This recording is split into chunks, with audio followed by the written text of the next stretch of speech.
जय हिंद साथियों, मैं रजनीश एक बार फिर से आपका स्वागत करता हूं आपके अपने ज्ञानदायनी परिवार में। आज हम लोग ग्रामीण विकास से क्वेश्चंस करेंगे, ठीक है। और ये क्वेश्चंस काफी इंपॉर्टेंट है। हमारा ये रिवीजन समझ लीजिए कि जो आज के क्वेश्चंस हैं ये रिवीजन है। तो आप लोग एकदम पेशेंस के साथ अपने आंसर्स को दीजिएगा और ध्यान से आंसर को दीजिएगा। गलत नहीं होना चाहिए, क्योंकि जितना अभी तक मैंने पढ़ाया है सिर्फ वही उतना हम लोगों को क्वेश्चन में करना है, ठीक है। तो चलिए देखते हैं आपके स्क्रीन पे पहला क्वेश्चन।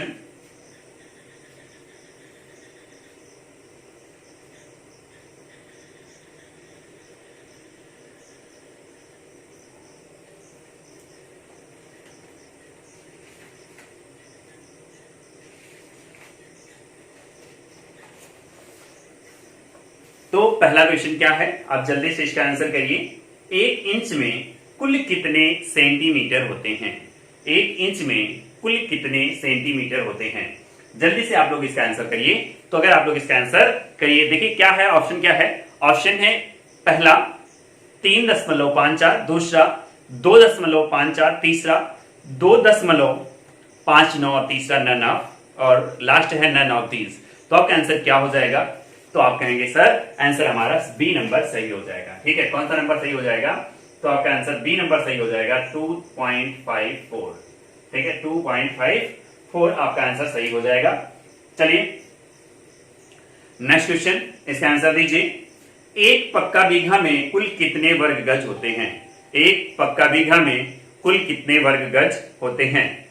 फिर से एक बार क्वेश्चन, एक पक्का बीघा में कुल कितने वर्ग गज होते हैं? Option number A 3225, option number B 3025, option number D 2025, option number D 625। तो जल्दी से आंसर बताइए।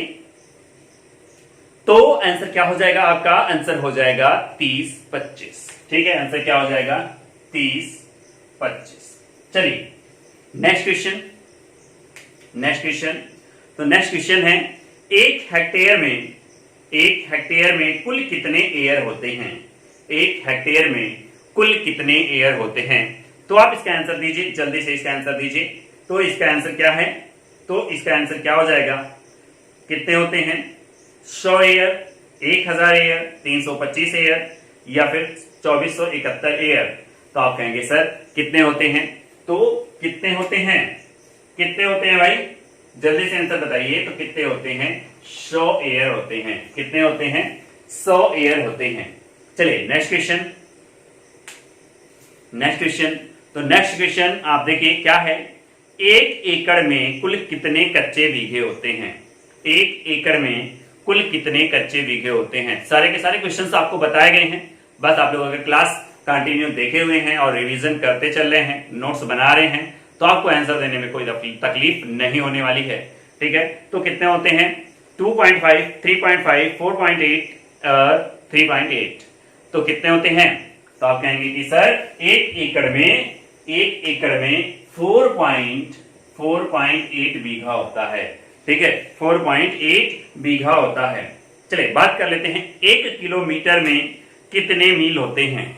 1 किलोमीटर में कितने मील होते हैं? तो आप कहेंगे सर 1 किलोमीटर में कितने मील होते हैं? Option A 0.621, option 2, option B 0.721, option D 0.920 और option D none of these. तो क्या होगा? तो आपका आंसर हो जाएगा कि क्या हो जाएगा? 0.621, ठीक है। 0.621 मील होता है। चलिए नेक्स्ट क्वेश्चन, तो नेक्स्ट क्वेश्चन है, 1 मील में कुल कितने फरलांग होते हैं? 1 मील में कुल कितने फरलांग होते हैं? 5 फरलांग, 6 फरलांग, 8 फरलांग, 9 फरलांग। तो कितने होते हैं? कितने होते हैं भाई? 8 फरलांग होते हैं। कितने होते हैं? 8 फरलांग होते हैं। तो जल्दी से कमेंट करके बताइए 6 क्वेश्चन में आपके कितने सही हुए, ठीक है। जल्दी से कमेंट करके बताइए 6 क्वेश्चन में आपके कितने सही हुए। और आगे हम लोग चलते हैं। आगे चलने से पहले आप लोगों के लिए एक इंपॉर्टेंट बात यह है कि यूपीएसआई के लिए आज के हिंदुस्तान के आर्टिकल में, ठीक है, हिंदुस्तान में एक आर्टिकल था जिसने यूपीएसआई के लिए 6000 वैकेंसी 6000 पोस्ट आ रही है अगले सप्ताह। ठीक है, अगले सप्ताह क्या होगा, तो अगले सप्ताह इसका नोटिफिकेशन भी आ जाएगा। ठीक है, और इसमें कुछ ऑफिशियल पोस्ट भी हैं, जैसे स्टेनो वगैरह का मिला के कुल मिला के कितने पोस्ट आ रहे हैं, तो कुल मिला के 7400 पोस्ट आ रहे हैं।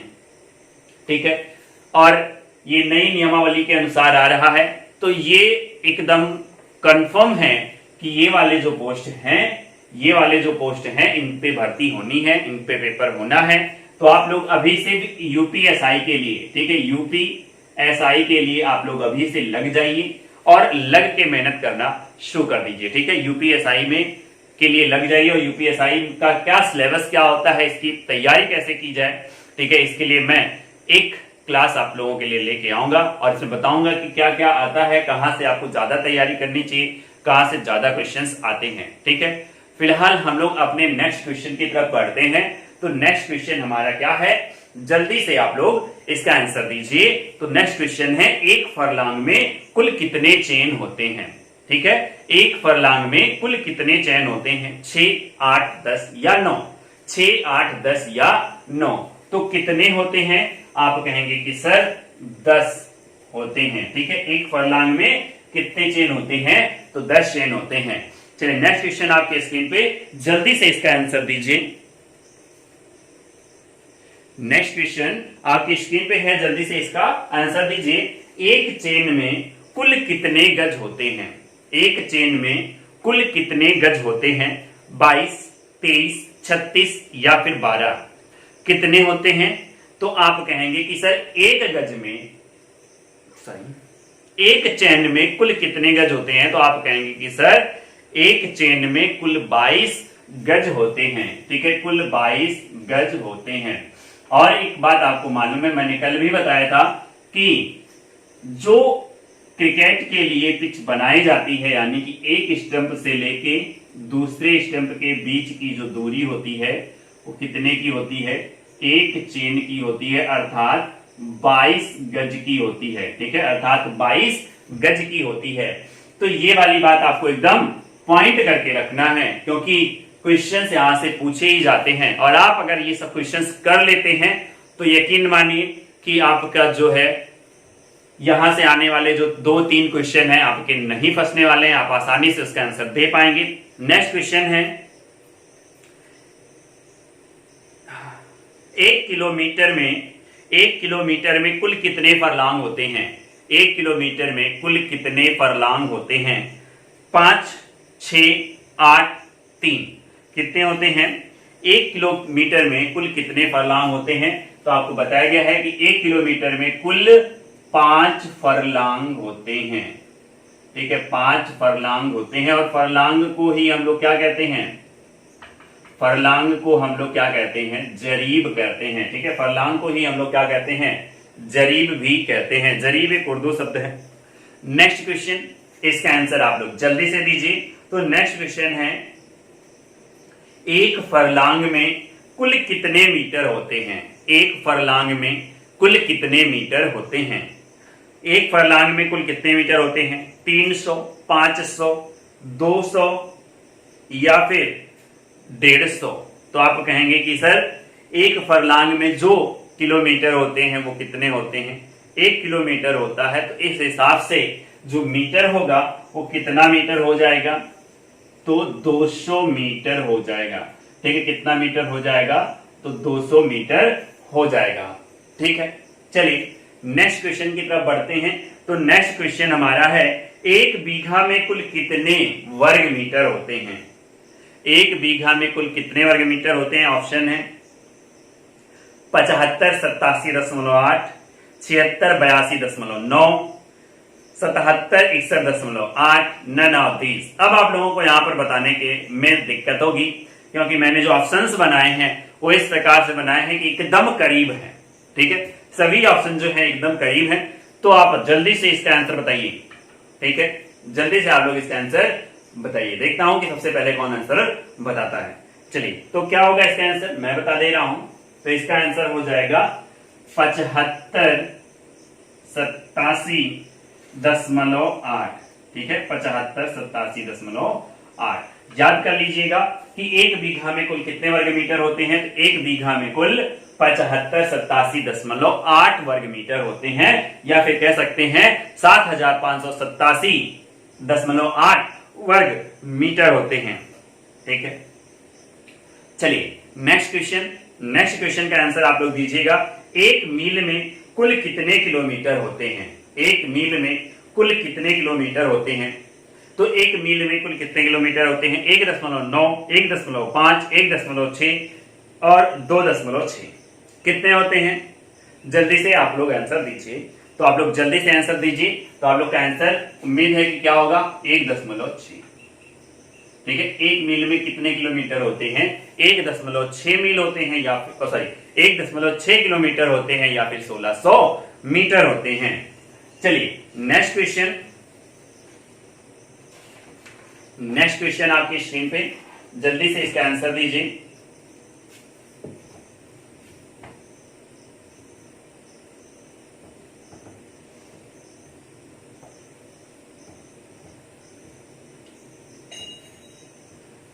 तो नेक्स्ट क्वेश्चन क्या है? इस प्रदेश में प्रचलित, इस प्रदेश का मतलब क्या है? उत्तर प्रदेश। ठीक है, उत्तर प्रदेश में प्रचलित धरातल की माप में से कौन सा कथन सही है? ठीक है, कौन सा कथन सही है? देखिए अब यहां पर लिखा गया है, क्या लिखा गया है? 20 कंचवासी बराबर 1 बिस्सा। ठीक है, सॉरी इसमें क्वेश्चन मैंने गलत पढ़ दिया है, एक बार मैं क्वेश्चन फिर से पढ़ता हूं। क्या है? इस प्रदेश में प्रचलित धरातल की माप में से कौन सा कथन सही नहीं है? कौन सा कथन सही नहीं है? मैंने यहां पर क्या पढ़ लिया था? सही है। ठीक है, ऐसे ही मिस्टेक पेपर में होता है, तो आप ध्यान से पढ़िएगा क्वेश्चंस को, ताकि ऐसे मिस्टेक दोबारा ना हो पाए। ठीक है, तो क्या है? सही नहीं है। तो कौन सा? 20 कंचवासी बराबर 1 बिस्वासी, 20 बिस्वासी बराबर 10 बिस्वा, 20 बिस्वा बराबर 1 बीघा, या 1 बीघा बराबर 55 गुणे 55 वर्ग गज। तो इसमें से सभी के सभी सही हैं, लेकिन एक गलत है। क्या? जो गलत है वो है 20 बिस्वासी बराबर 10 बिस्वा लिखा गया है। ठीक है, क्या लिखा गया है? 10 बिस्वा लिखा गया है, लेकिन ये नहीं होता है। क्या होता है? एक बिस्वा होता है। क्या होता है? 1 बिस्वा होता है। 20 बिस्वासी बराबर क्या होता है? 1 बिस्वा होता है। तो ये वाला कथन आपका, ये वाला क्या है? ऑप्शन आपका गलत हो गया, यानी कि बी नंबर आंसर आपका सही हो जाएगा। नेक्स्ट क्वेश्चन आपके स्क्रीन पे, जल्दी से इसका आंसर दीजिए। तो नेक्स्ट क्वेश्चन है, 1 बिस्वा का 1 बीघा से क्या अनुपात है? 1 बिस्वा का 1 बिस्वा से क्या अनुपात है? तो वही चीज अभी तुरंत आ गया। क्या है? 1 और 20 का अनुपात होगा। ठीक है, 1 और 20 का अनुपात होगा। तो आपका आंसर क्या सही हो जाएगा? आपका आंसर नंबर सी सही हो जाएगा। चलिए नेक्स्ट क्वेश्चन है 1 एकड़ कितने वर्ग गज के बराबर होता है? 1 एकड़ कितने वर्ग गज के बराबर होता है? 2025, 4425, 3025, 4840। 4840। तो ऑप्शन आपका क्या सही होगा? ऑप्शन आपका क्या सही हो जाएगा? तो आप बताइएगा ऑप्शन आपका क्या सही होगा? तो सही हो जाएगा 4840। ठीक है, 1 एकड़ में 4840 वर्ग गज होता है। 1 एकड़ में 4840 वर्ग गज होता है। चलिए नेक्स्ट है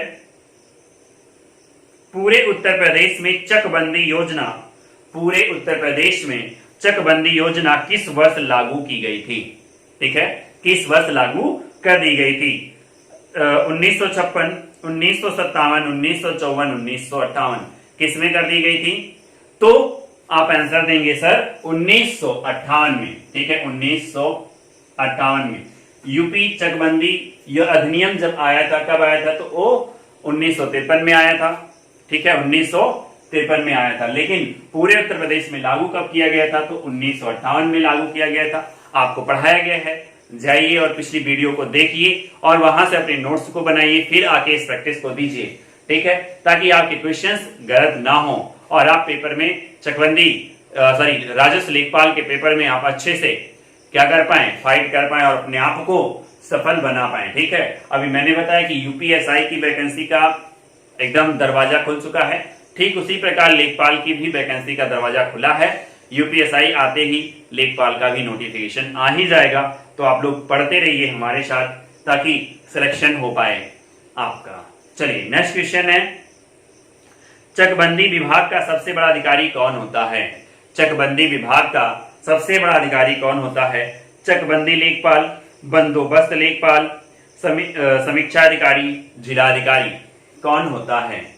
ठीक है, आपको मालूम है कि सबसे बड़ा जो अधिकारी होता है वो चकबंदी आयुक्त होता है, लेकिन चकबंदी आयुक्त ऑप्शन में नहीं है, इसलिए यहाँ पे चकबंदी के इक्वल जो होता है वो हो जाएगा जिला अधिकारी। ठीक है, कौन हो जाएगा? जिलाधिकारी।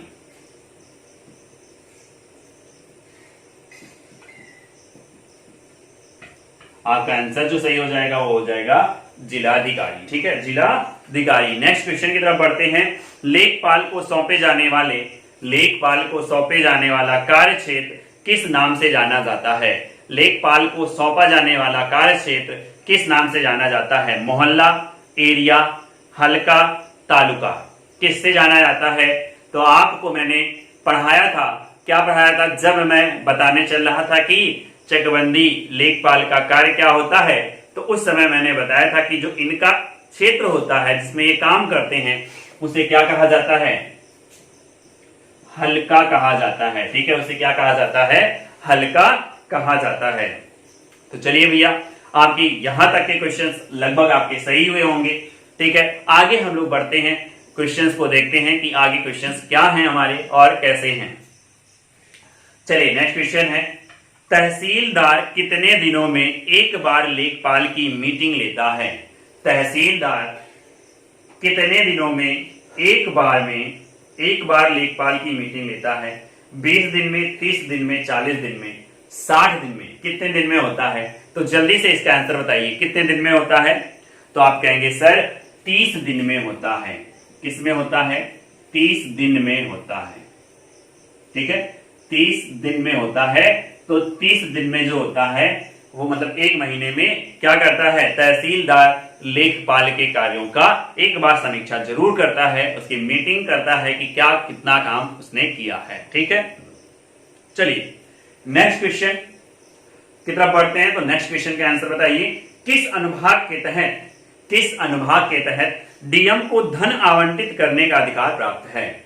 डीएम को धन आवंटित करने का अधिकार प्राप्त है। तो आप आंसर जल्दी से दीजिए, तो क्या हो जाएगा? तो आंसर हो जाएगा अनुभाग। कौन सा हो जाएगा? अनुभाग। तो अनुभाग 10 आपका आंसर हो जाएगा। अनुभाग 10 आपका आंसर हो जाएगा। चलिए, उम्मीद है कि आपको क्वेश्चंस अच्छे लग रहे होंगे और यही सब क्वेश्चंस पेपर में आए हुए हैं। मैंने इसे बहुत ही मेहनत करके कलेक्ट किया है ताकि आपको मैं ये कंटेंट दे पाऊं और आप लोग अच्छे से मेहनत करके आप लोग अच्छे से क्या कर पाए? परफॉर्मेंस दे पाए अपने लेखपाल के पेपर में। इसलिए आप लोग लाइक करिए, सेशन को लाइक करिए और शेयर करिए। अगर चैनल पे नए हैं तो सब्सक्राइब करना तो एकदम भूलिए ही ना, और सब्सक्राइब करते समय बगल में आपको बेल वाली आइकन दिखाई देगी तो उसे आप जरूर हिट कर लीजिएगा ताकि ऐसी ही वीडियो आपको सबसे पहले मिल सके और आपकी तैयारी काफी अच्छी हो सके। चलिए नेक्स्ट क्वेश्चन। तो नेक्स्ट क्वेश्चन है, राजस्व विभाग की सबसे बड़ी कोर्ट कौन सी होती है? राजस्व विभाग की सबसे बड़ी कोर्ट कौन सी होती है? High court, supreme court, SDM court, राजस्व परिषद। फिर से सुनिएगा, फिर से पढ़िएगा, एकदम ध्यान से पढ़िएगा। राजस्व विभाग की सबसे बड़ी कोर्ट कौन सी होती है? High court, supreme court, DM court या फिर राजस्व विभाग। अब यहाँ पे आप क्वेश्चन गलत करेंगे क्योंकि आपको मालूम है सबसे बड़ी कोर्ट कौन सी है? Supreme court. तो आप क्या कर देंगे? सुप्रीम कोर्ट लगा के चले जाएंगे, लेकिन ऐसा है नहीं। ठीक है, किस विभाग का पूछा गया है? तो राजस्व विभाग का पूछा गया है, इसलिए जो आपका आंसर सही हो जाएगा, वो हो जाएगा राजस्व विभाग। ठीक है, वो आपका आंसर क्या सही हो जाएगा? तो राजस्व विभाग आपका आंसर सही हो जाएगा। चलिए नेक्स्ट बढ़ते हैं नेक्स्ट क्वेश्चन की तरफ। तो नेक्स्ट क्वेश्चन है हमारा, किस अनुभाग के द्वारा वार्ड की वार्षिक समीक्षा की जाती है? किस अनुभाग के द्वारा वार्ड की वार्षिक समीक्षा की जाती है? अनुभाग 10, अनुभाग 11, अनुभाग 16, अनुभाग 1। तो किसमें किया जाता है? तो अनुभाग 11 के द्वारा किया जाता है, अनुभाग 11 के द्वारा किया जाता है। चलिए नेक्स्ट क्वेश्चन की तरफ बढ़ते हैं और नेक्स्ट क्वेश्चन है, किस अधिनियम के तहत उत्तर प्रदेश में चकबंदी कानून लाया गया था? किस अधिनियम के तहत उत्तर प्रदेश में चकबंदी कानून लाया गया था? अभी थोड़ा देर पहले मैंने बताया था, जल्दी से इसका आंसर बताइए। ऑप्शन में बढ़ता हूं, यूपी जोत चकबंदी अधिनियम 1952, चकबंदी अधिनियम 1954, चकबंदी अधिनियम 1953, चकबंदी अधिनियम 1955। तो कौन सा सही होगा? अभी मैंने बताया था कौन सा सही हो जाएगा, तो 1953। ठीक है, 1953 में ये लागू कर दिया गया था, लाया गया था। और लागू कब किया गया था? पूरे उत्तर प्रदेश में, पूरे उत्तर प्रदेश में लागू किया गया 1958 में। चलिए आज का लास्ट क्वेश्चन, जो आप लोग इसका आंसर दीजिए। लेखपाल के कागजात में निम्नलिखित में से कौन सा नहीं होता है? लेखपाल के कागजात में निम्न में से कौन सा नहीं होता है? सजरा, खसरा, खतौनी या फिर जरी? तो कौन सा नहीं होता है? अगर आप लोग मेरी पहले इंट्रोडक्शन क्लास देखे थे तो आपको इसका आंसर मालूम होगा, सजरा, खसरा, खतौनी या जरी, इसमें से कौन सा नहीं होता है? तो आपको खसरा और खतौनी तो मालूम है, लेकिन सजरा के बारे में मैंने बताया गया था। ये क्या होता है कि कपड़े पर प्रिंटेड नक्शा होता है। ठीक है, कपड़े पर प्रिंटेड नक्शा होता है, इसी को हम लोग क्या कहते हैं? सजरा कहते हैं। जो आप लोग देखे होंगे कि लेखपाल जो एक नक्शा लेकर आता है कपड़े पर बना हुआ, उसी का नाम होता है सजरा। तो सजरा होता है भाई, खसरा होता है, खतौनी होता है। होता क्या नहीं है? तो जरीब नहीं होता है। कुछ देर पहले अभी बताया गया था, फरलांग को क्या कहते हैं? जरीब कहते हैं। ठीक है, तो आप लोग ध्यान दीजिएगा, और ये सारे के सारे क्वेश्चंस क्या हैं? काफी इंपॉर्टेंट हैं। तो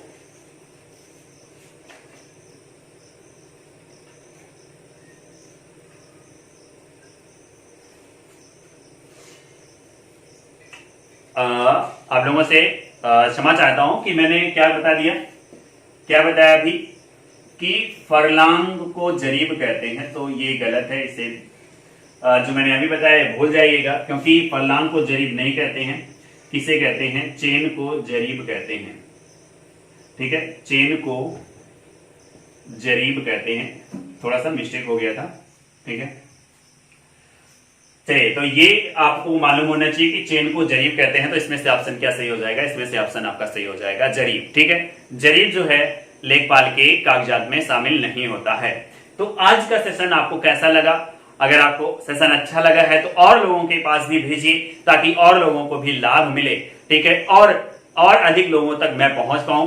ठीक है, जितने भी लोग आपके संपर्क में हैं, आप जितने भी व्हाट्सएप ग्रुप हैं, आपके जितने भी टेलीग्राम ग्रुप हैं, जितने भी आप जहां पर भी सोशल मीडिया में जहां पर भी आप जुड़े हैं, हर जगह पे शेयर करिए। ठीक है, और शेयर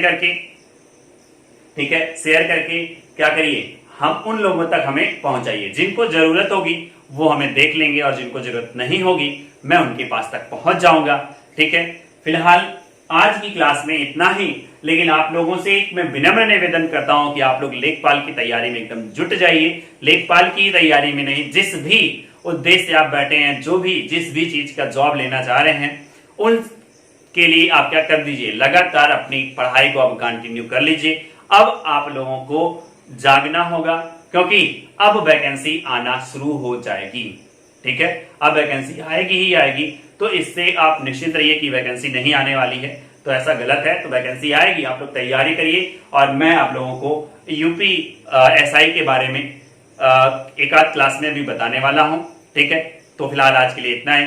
तब तक के लिए जय हिंद, जय भारत, शुभ रात्रि।